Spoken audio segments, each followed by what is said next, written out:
The next day, the railways of Sodor ran as normal, but the subject of the Clinchfield curse still buzzed in everyone's minds.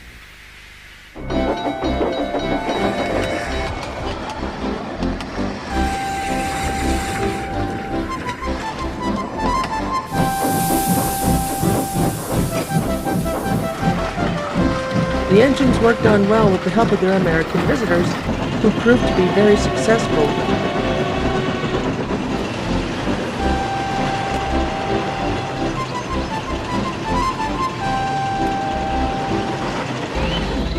Ariel was taking a private train from Kronk to Crovan's Gate, where Duncan was to arrive with a series of influential businessmen.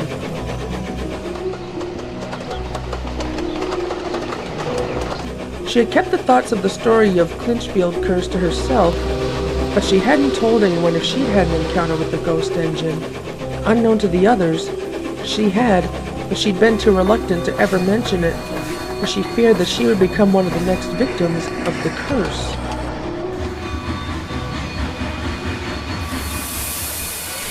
Ariel arrived at Crovan's Gate right on time, just as Duncan steamed in, 6 minutes earlier than he was to be originally.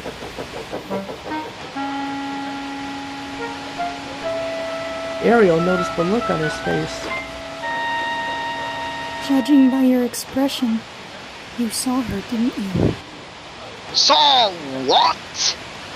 The Demon 311. The ghost of the Clinchfield curse who once ran on the Canton Southwestern Railroad. How do you know of that? I know the story, but I'd rather not talk about it since it might spook you. No, please don't tell. I might not believe in ghosts, but something in my boiler tells me that this was real. Very well. But don't say I didn't warn you. Ariel told Duncan about the famous tale of 311 from start to finish. The narrow gauge engine was a little spooked, but at the same time he was amazed. So that's what me and the others saw. No wonder I thought it was real, but yet one part of me thought it was all made up. Well, now you know. The same can be said to the other locos back in America. It's almost hard to believe it. I may not have been one of 311's closest friends, but I do remember that she and I had a mutually respectful but uneasy relationship, with an emphasis on our differing views on being loyal and dedicated locomotives, especially when it came to hauling passengers and freight. Anyways, thanks for telling me, but I've got to go take some slate trucks from the mine. Later. As Duncan got uncoupled, David arrived with a long train of coal trucks up from the coaling plant. They had tried to tease him, but they soon found out the hard way about what happens when you try to mess with a Class A from the Norfolk and Western.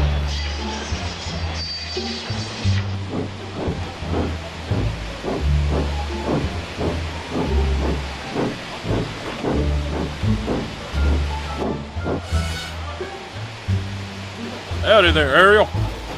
Hey, David. Those trucks causing you any trouble? Not really.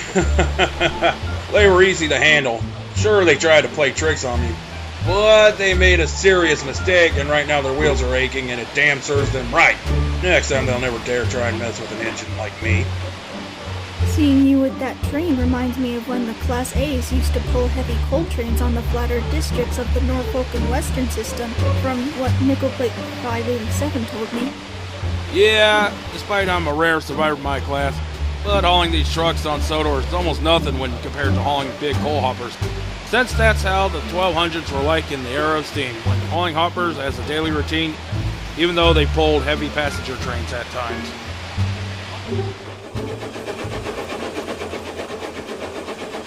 After dropping off the businessmen, Ariel hauled a mixed train of dry clay and wet clay from Tidmouth to Wellsworth, where Bill and Ben were waiting to take it to the China Clay Works.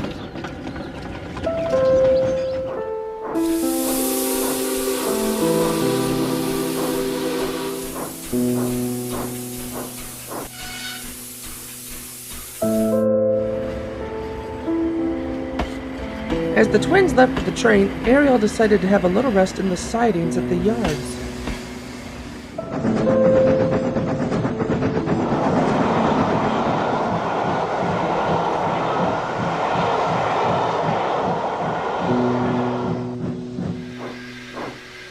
Edward was there doing some shunting when he noticed the old 440 was thinking of something from her past which was making her feel unhappy. This concerned the old engine, so he came over and talked to her. Something the matter, madam? It's got nothing to do with you, Mr. Edward. But if you want to know, it's to do with 311. Ever since she was mentioned here, some of you have had encounters with her, but have never become added victims to her curse. Hearing all this is giving me bad memories of when I had my own encounter with her a long time ago. If I may ask, Miss Ariel, the other engine said that the ghost engine is looking for others who share its number, or marking it. But do you think there is more than what they think? Many versions of 311's death have been told. All I know from my experience with her was that her accident was sudden and came without warning. It was only until my encounter with her ghost that I started to see something different. Something that forever made me afraid of her even to this day. I remember it well.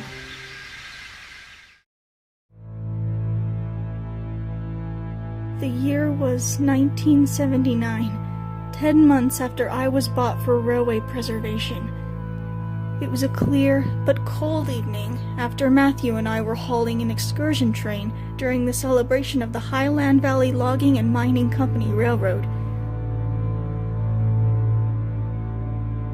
When the passengers were getting off, I overheard one of them talking about the story of 311's ghost. At first, I thought they were joking, but it turned out not to be. For Matthew explained the accident to me. 311 and I were friends, not like close if you know what I mean, but I was affected by her loss. After that, my mind began to think back to when me and her used to work together when we had to. As Matthew and I slept for the night, it was misty and damp. Then, it suddenly felt colder than normal. Moments later, we were woken up as we heard the cry of an engine's whistle echoing around within the dark. Before we knew it, a big bright red of light shone, nearly blinding us. There, we saw 311's true appearance. Through the bright headlamp, her form was disgusting, filled with hatred and twisted by anger, despair, and regret. Do you want to die, Ariel? No! Please don't kill me! Please! I'm not worthy! You were never there for me. Not gonna care about someone you said to be friends with. I had never felt so frightened in my life. 311 was raging and shouting like an out-of-control psychopath. She came within a few inches of me, ready to take my life, when suddenly she was gone, vanished into the unknown. Oh my God. That's so disturbing, but yet very sad to think that someone who was friends with you would go insane and blame you for something you didn't do. That was 38 years ago. Surely by now you've recovered from it. No, I still haven't, Mr. Edward. I still get nightmares about it. You don't understand why. But the only reason I'm still alive is because of what I learned from the story. 311 didn't kill me because she saw that my number was not the same as hers. But due to her inner rage, she almost did.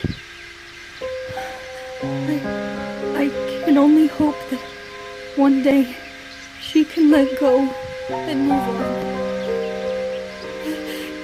Why should she continue spreading her curse around and let others suffer like you engines on this railway? It's a hard thing to deal with, I understand. I lost so many family members, and so few of them ended up being preserved. I was heartbroken, but I was able to move on and remember them, but also focus on the good days we had. I guess 311 has some good left in her, and that her troubled past with shame is preventing her in letting go. No one knows. But if one would have to guess, then that may be the case. But the true answer would have to come from 311 herself. Her journey to redemption just doesn't seem to be coming. It takes time, and it will be over, I promise. It might take some time to happen, but, maybe, for all intensive purposes, it can happen tonight.